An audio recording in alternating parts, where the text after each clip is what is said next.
Hey everybody, Cinephile Mike, your friendly neighborhood cinephile is here, and it is day 22 of And the Oscar Goes To. It's the penultimate day of my series of shorts on who I believe will win, and in some cases, who I think should win that big award when it comes tomorrow night, March 10th, the 96th Oscars. Are you excited? I know I am. Today I'm talking about Best International Feature. And the nominees are from Italy, Il Capitano. From Japan, Perfect Days. From Spain, Society of the Snow. From Germany, The Teacher's Lounge. And from the United Kingdom, The Zone of Interest. Let's look a little closer at each. In Il Capitano, we see a refugee story where two young boys, dreaming of a better life for themselves and being able to provide for their families, go on the treacherous journey, leaving their home in Africa, crossing the Sahara Desert and the Mediterranean Sea, and taking on every danger that presents itself as they strive to start a new life for themselves in Italy.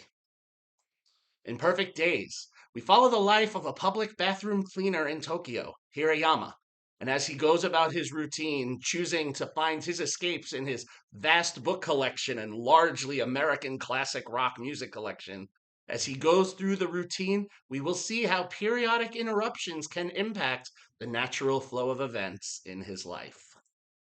In Society of the Snow, we see the survivalist tale of the Uruguayan rugby team who, while on a flight to Chile in the 1970s, crash landed in the Andes. Trying to determine how to survive, the film chronicles the extreme lengths that the living took to survive the 72 days before they were rescued. Not laughing at the situation, the fact that I can't talk. Moving on into the teacher's lounge, we see the aftermath of an uncomfortable situation where a relatively new teacher trying to self-investigate a series of thefts occurring in the teacher's lounge will put her at odds with her coworkers whose privacy has been invaded and with her own class as one of her students' parents gets caught in the crossfire. And finally, in the zone of interest, we see the day to day life of a Nazi commander's family building a life for themselves in a wonderful home with all the trappings they could want, while listening to the sounds day in and day out of the shots fired and the screams, as this life and home they are building is right outside the walls of Auschwitz during World War II. So, where do I fall? I enjoyed all five of these for different reasons. Also, it's worth mentioning if France had campaigned for Anatomy of a Fall to be on this list, their entry, that might have been the nominee and ultimately the win.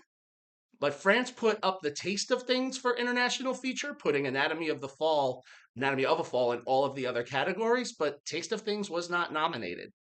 So, based on these five, for me, based on who I would like to see win that I think should because of the story that it constructs, I would be pulling for Perfect Days.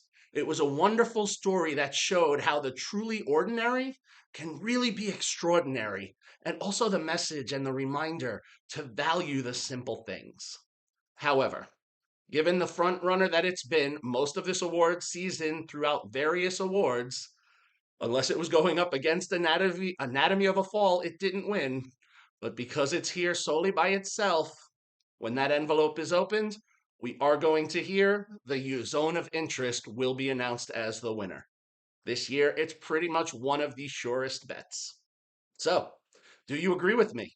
Well, let me know in those comments. We got one day left. Tomorrow, I will be bringing you my prediction and my choice for Best Picture of the Year. Hope everyone's getting their Oscar ballots ready and having a blast. Get to your watching, get to your prep work. But until then, this is Cinephile Mike saying take a break and watch something new.